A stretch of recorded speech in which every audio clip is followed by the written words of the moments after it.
A very good evening. It is exactly 9 p.m. East African time, and that only means that you are just on time for Lookup News with me, Nelima, and on the sign language interpretation, Josephine Oko. We've got lots lined up for you this evening, from the education to security matters, as well as some politics and some sporting action to close everything up. But before we get into it, here are our top stories.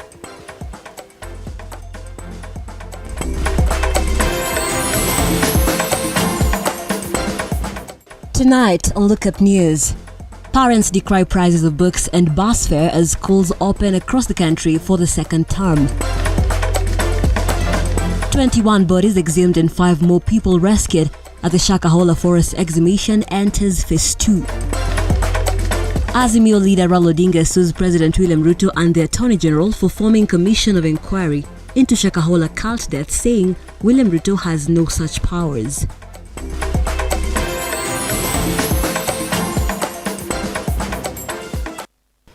Welcome to the broadcast, and do stay with us as we bring you up to speed with the latest that has happened across all of 47 counties. Lookuptv is where you can find us across our socials, where you can stream this live broadcast. Let's begin. As schools reopen for the second term, a section of parents are saying facilitating the children for school has become an uphill task, orchestrated by the high cost of living. Transport has been hacked, making it difficult for parents to send their kids to school. 9th of May 2023. It's yet another term for learners across the country. The students who are on a 2-week holiday began their 14-week second term on Monday. The term comes amidst parents' heightened concerns over the high cost of living in the country. In the life difficult, especially in terms of paying fees for this time. A worker in this country now is going to have it rough. Currently, if you're earning 100,000 shillings, take home it's going to be 48. Transportation to various learning institutions was crippled by a number of issues, including hiked transport costs. As for school fees, might prove an uphill task for parents to pay up school fees for their children. As a person who is not working, I am telling you it's very difficult to take a child to school now.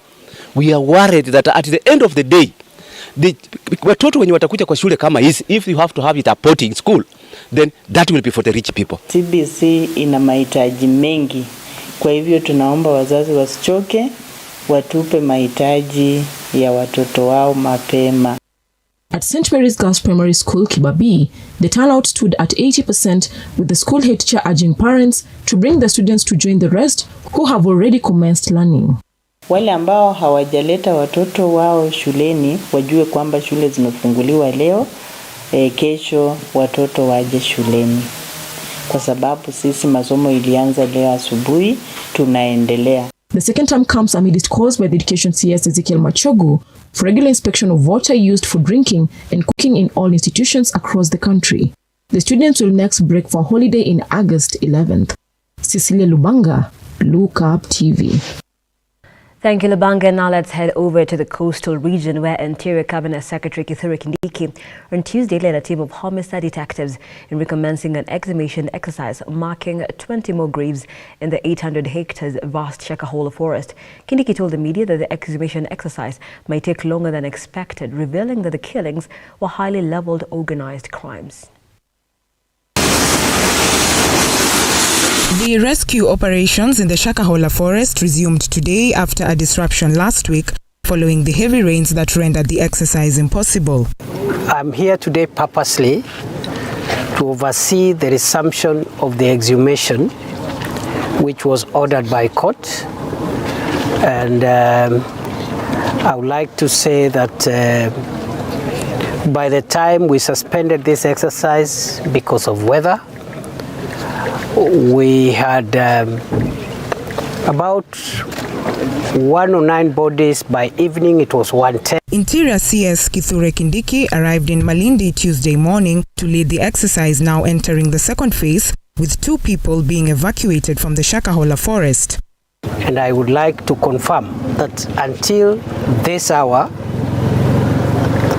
we have rescued a total of 65 persons, including 2 that were rescued this morning, and the search and rescue mission is ongoing as we speak. CS Kindiki noting that the investigation is now headed to hunting down the accomplices of the controversial pastor Paul Mackenzie. The CS issued a stern warning to anyone unauthorized trying to gain access into the Shakahola forest, terming it a crime scene. The same area, the entire Chakama Ranch, is also an active security operation area. It is also a scene of crime.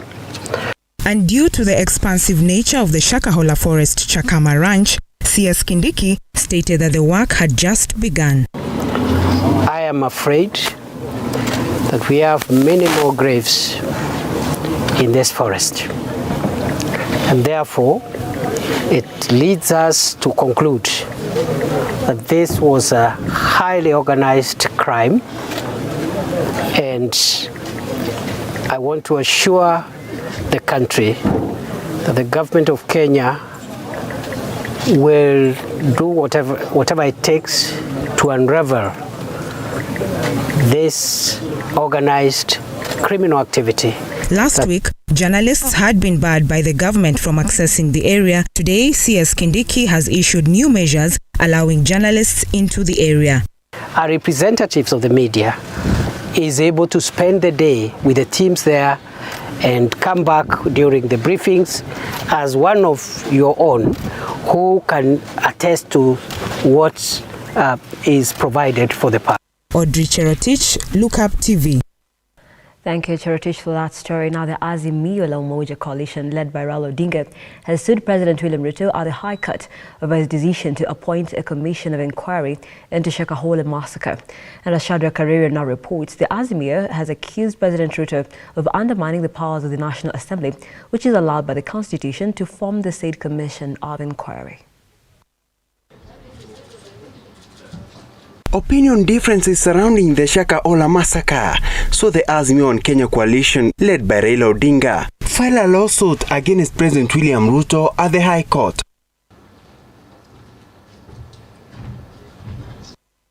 Odinga accused Ruto of undermining the powers of the Parliament, which is the only body mandated by the Constitution to form the Commission of Inquiry. The Azimio coalition accuses President William Ruto of 12 instances, including undermining the judiciary by appointing Lady Justice Jessie Lesit as the chair of the commission, usurping of the powers and undermining the authority of the judiciary, usurping of the powers and undermining the authority of the National Intelligence Service, usurping of the powers and undermining the Independent Police Oversight Authority, usurping of the powers and undermining the authority of Kenya National Commission on Human Rights, usurping of the powers and undermining the authority of the Commission of Administration of Justice, and usurping of the powers and undermining the authority of the Senate. Commission of the Commission of Inquiry into Shakahola tragedy declared to have undermined the authority of the judiciary. The Azimio also warned the court to declare the Commission of the Inquiry Act 1962, which was revised in 2010, unconstitutional, null and void. This comes as the Azimio 2 days ultimatum to the Kenya Kwanza to prepare for the bipartisan talks come to an end, with Raila Odinga expected to declare his next course of action on Wednesday. They don't have a quorum to begin the discussions and so on. We have given them today and tomorrow. We have said that the talks must start in earnest on Wednesday. And if the delegation is not ready by Wednesday, we will treat that gentleman's agreement as cancelled. And we will then now explore other options available to us. Shadrach Karere, Lookuptv. And former CITAM Church presiding Bishop David Oginde has been sworn in as the new Ethics and Anti-Corruption Commission chairperson. Oginde's swearing in at the Supreme Court on Tuesday was presided over by Chief Justice Martha Koome. In his acceptance speech, Oginde said he was alive to the fact that corruption remains a significant threat to the country. I, Dr. David Adang Oginde, having been appointed chairperson of the Ethics and Anti-Corruption Commission, Before the Chief Justice Martha Koome, immediate former presiding Bishop of Christ is the Answer Ministry CITAM Dr. David Oginde took oath of office as the chairman of the Ethics and Anti-Corruption Commission EACC. Do swear that I will at all times obey, respect and uphold the Constitution of Kenya. An oath that officially marks the beginning of a 6-year term at the helm of EACC, taking over from retired Archbishop Eliud Wabukala. Dr. Oginde promising the nation his unrivaled desire to steer the anti-corruption body in the fierce fight against the vice in the country. I stand before you today to make a commitment to selflessly serve the country as the chairperson of the Ethics and Anti-Corruption Commission. Oginde has his work well spelled out. He is taking over an office whose leadership is such a Caesarean task. Previous bosses have cited frustration in the discharge of their duties, some blaming lack of political goodwill in the fight against corruption. Dr. Oginde is firmly aware of this and has called for support from all quarters to drive concerted efforts to eliminate the menace that is deeply rooted in the country. The EACC that you are going to provide leadership to is intended to be a good governance enhancing institution. Thus, Kenyans expect you to work towards the realization of the goal of strengthening our constitutional democracy through robust investigations and enforcement of the laws that are all enacted to combat graft in our country.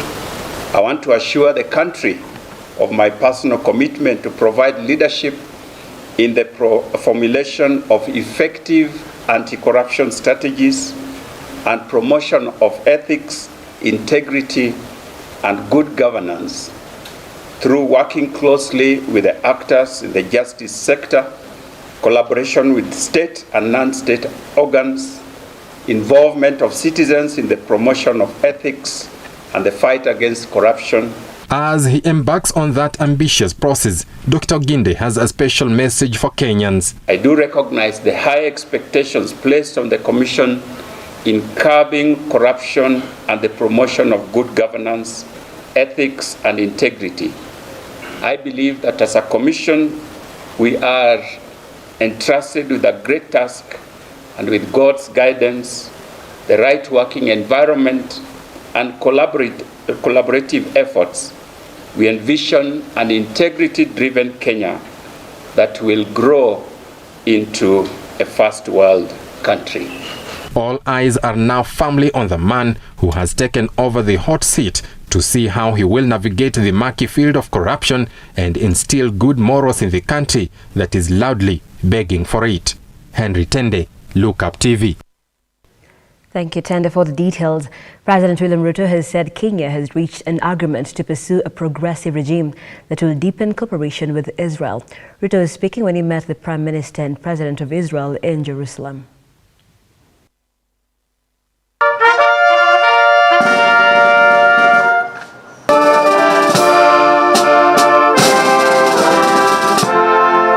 President William Ruto has today met with Israel's President Isaac Herzog and Prime Minister Benjamin Netanyahu, where the leaders agreed to increase cooperation between the two countries. Ruto noted that the Kenya-Israel ties have evolved into a complex and transformational partnership, yet trade volumes between the two countries remain acutely low. Israel and Kenya are dear, close friends, and we welcome you wholeheartedly to the Holy Land, and the land where the Bible, you walk the Bible and you see it for yourself. And since I know that we both share the love of the Bible, it gives me a special pleasure to host you here with your wife. We see this as a very important turning point in the upgrading of the relations between our countries. To assure you that my visit to Israel is part of the consolidation of our relationship. Long-standing, fruitful, mutually beneficial relationship. We have a great history together. going back to 60 years. Ruto said Kenya is set to expanding its cooperation with Israel to enhance connectivity and broaden the range of Kenya's exports that deserve to reach Israel's domestic market. We have an additional 8 MOUs that are being worked on in different sectors. I am very keen on matters to do with health. As you're aware, Kenya has identified health as one of our priority areas. We're looking forward to working with you on blue economy. We have huge potential. And of course, on matters to do with security, and we also want to see how we can bring the private sector into this space by allowing them to trade, to do business, to invest without unnecessary restrictions, specifically on the subject of avoidance of double taxation. President Ruto is on a 2-day visit to Israel, where he is expected to tour several agricultural projects and hold high-level discussions on areas of mutual interest to other countries. David Alex, Lookup TV. And that story by David Alex takes us to a very fast break here on the program. But keep your comments and your feedback coming in. I'll be sampling some of that at the tail end of this broadcast. But for now, we take that break. Don't go too far.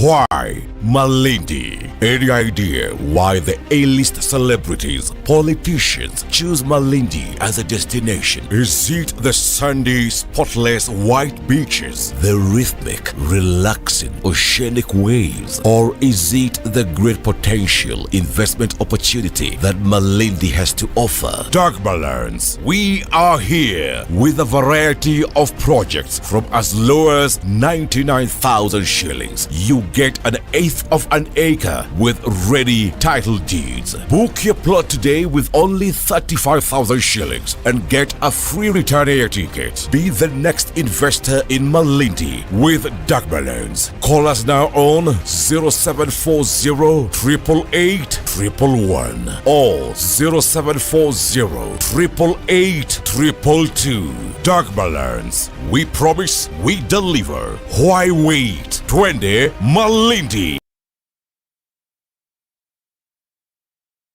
We as Novena United Circle are a society that is able to provide a platform for business startups by providing financial aid to members and creating a platform to accumulate their savings.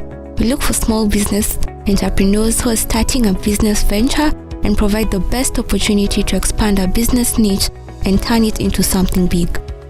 For more information, call us on 0768 757 956 or WhatsApp us on 0734 832 430. Novena United Circle. Tuungane pamoja.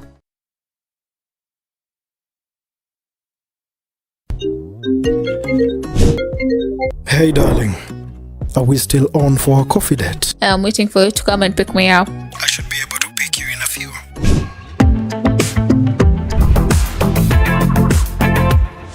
It's a coffee yogurt date? It's not just a yogurt. It's royal coffee yogurt.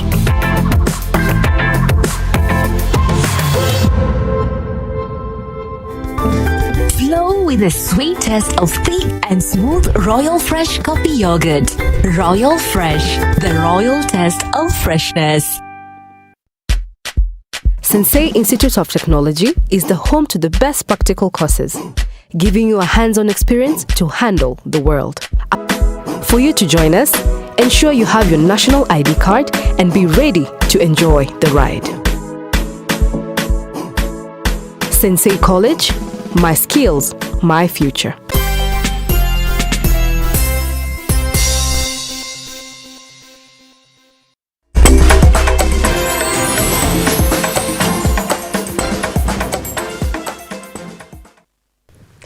Welcome back. Thank you so much for staying with Lookup TV. This is Lookup News. Nancy Nelima here and Josephine Oko on the sign language interpretation. Let's continue. The 2023-2024 finance bill has been a subject of debate since it was tabled in the National Assembly.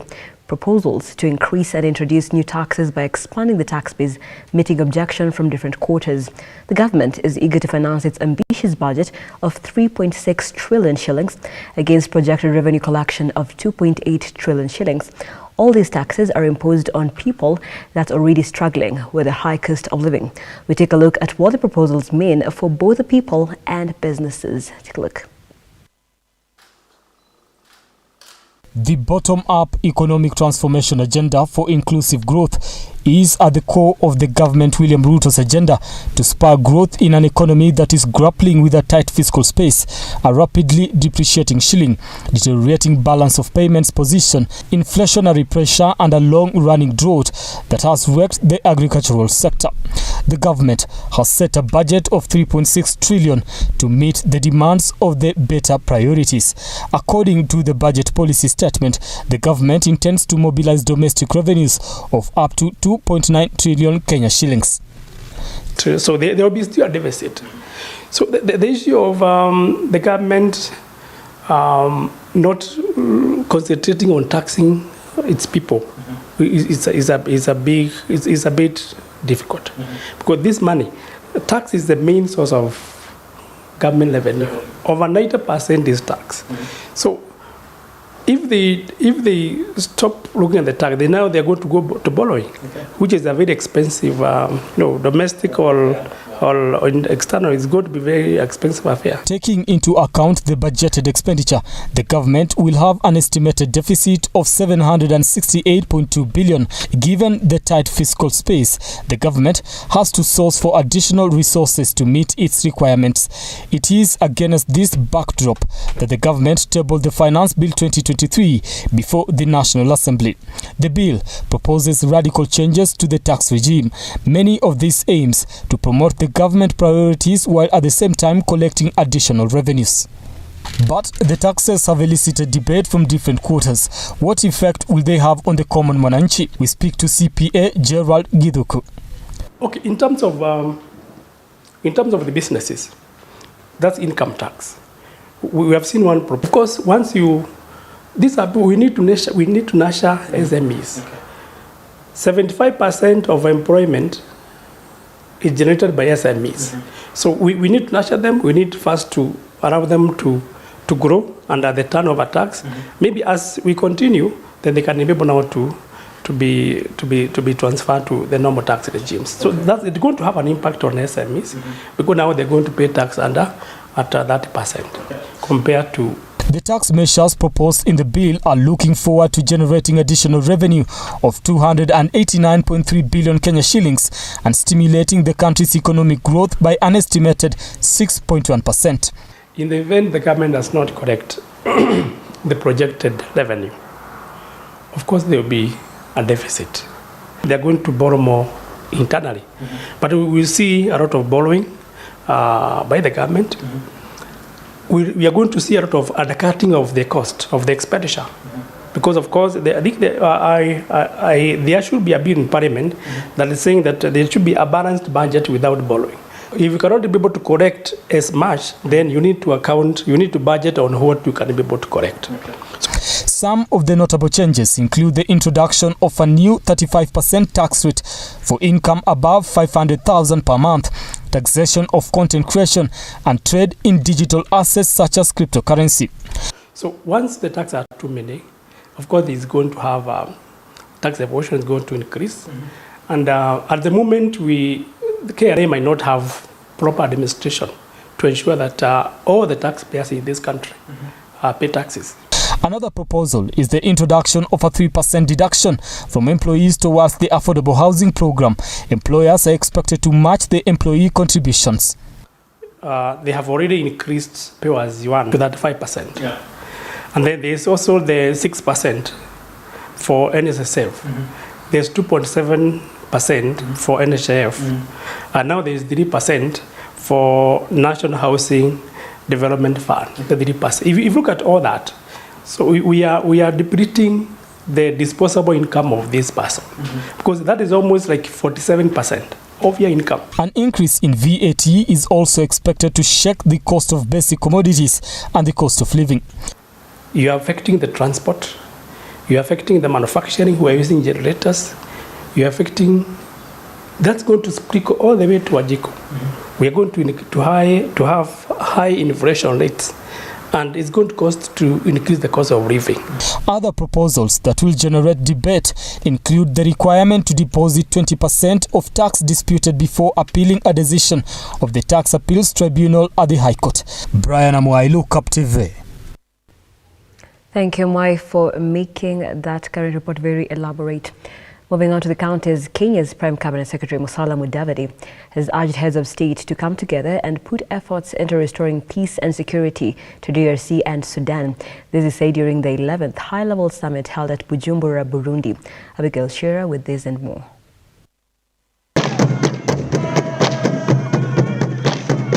Prime Cabinet Secretary Dr. Musalia Mudavadi urged heads of state in the 11th high-level summit held in Burundi to put effort and support each other in ensuring peace and stability in DRC and Sudan.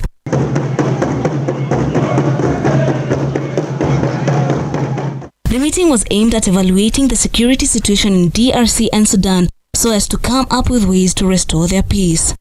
And the DPP has called off the ex-CS Michael Kamau's 33 million case off, stating that there was not enough evidence. The ex-CS had been removed from the position following this case. The magistrate Victor Wakumile agreed to this as it is in the Section 87A of the Constitution. In Bungoma County, the police commander John Coley has partnered with Bungoma Referral Hospital, Life Care and Elgon View to sensitize Bungoma residents to donate blood to help patients of sickle cell disease, assuring them that every step to ensure their safety as they donate blood will be taken. Muhimu tuanze kuweka mikakati hii pia nikiwa mojawapo ya mikakati hizo, na pia kuna kuelimisha wananchi wakati hiyo ya Jumamosi kuhusu hiyo seli mundu. Meanwhile, in Laikipia County, Police Commander John Wanyoike is dedicated to fight processing of illicit brew, with over 20,000 liters of illicit brew destroyed and suspect being arrested. The commander says that the operation will continue until the practice ceases in the area. Upande wa Laikipia tunaendelea na operation ya hii mambo ya kucounter illicit brew ambaye ni pombe aina ya chang'aa na pombe aina ya busaa na kangara. Imeanza kitambo.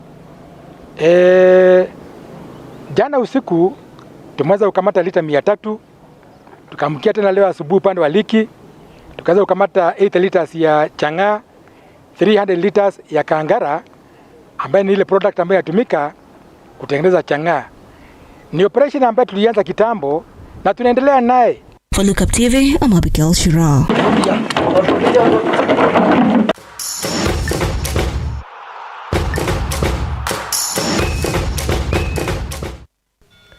Time now for us to get sporty. Reigning African Women Volleyball Club champions KCB are eyeing to retain the title in Calabria, Tunisia. The KCB squad of 14 players was flagged off today at KCB headquarters in Nairobi. Felix Solana reports how Monala's led squad is aiming to defend the title despite missing some crucial players.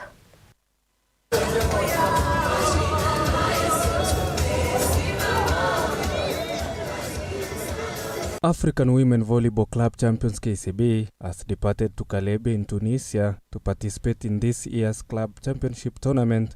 The bankers were flagged off earlier today at KCB Bank headquarters at Kencom in Nairobi. KCB clinched the title last year and they are hoping to retain the glory. So far, I can say that KCB is going to play as a team. We are relying on each of the players that will be in the court to contribute certain points of during the matches so that we can win. But we are building our team around the setters. We have 2 good setters that will lead us throughout this championship, relying on our captain, Edith Wisa, and Massimo Im. Those are the people that are going to steer the team ahead for this club championship. What I can say is that even when we went for last year, we were runners-up. We were not the champions of Kenya, but we brought the trophy back. So we are not the champions of Kenya. We are ready to defend the title, and including the new players in the team, I'm hopeful that we are going to bring the trophy back. The mistake we made during the playoffs, we have already rectified them, and I'm sure that we are going strong for this championship. The team's captain, Edith Wasa, said the preparation were incredible and they are ready to face their opponent and retain the trophy. Right now we know that we are the defending champions, and being a defending champions, becoming a champion is easy, but maintaining to be there it's a bit difficult. So we are going there expecting each and every team will come wanting to be the champions, and for us we are ready for them. We are not relaxing, we are not going, we know the last year championship is a past for us now. We have to prove a point again that we are still the champions in Africa. The Munala-led squad departed with 14 players that will kick off on the 13th to the 26th this month. The squad also misses the services of Elizabeth Lemusiani and Elizabeth Mariano, who both are suffering from injuries. The team will also miss last year's most valuable player, Cherun Chepchumba, who went for the Greek League. Players got injured when we were during the training sessions. Fosca is here to go for an knee operation, and Marianne is healing ankle injury, so that's why they are not in the squad for club championship. Their sponsors KCB has assured their continued support in sports to develop the game and nurture talents. Felix Solan, Lookup Sports.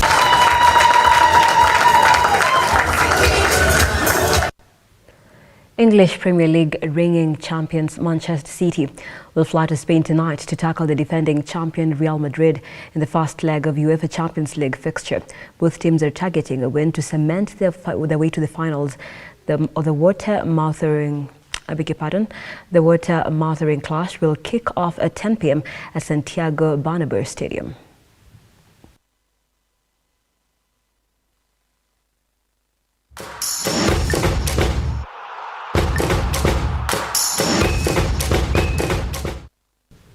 And we've come to the end of the broadcast. We thank you so much for watching Lookup News.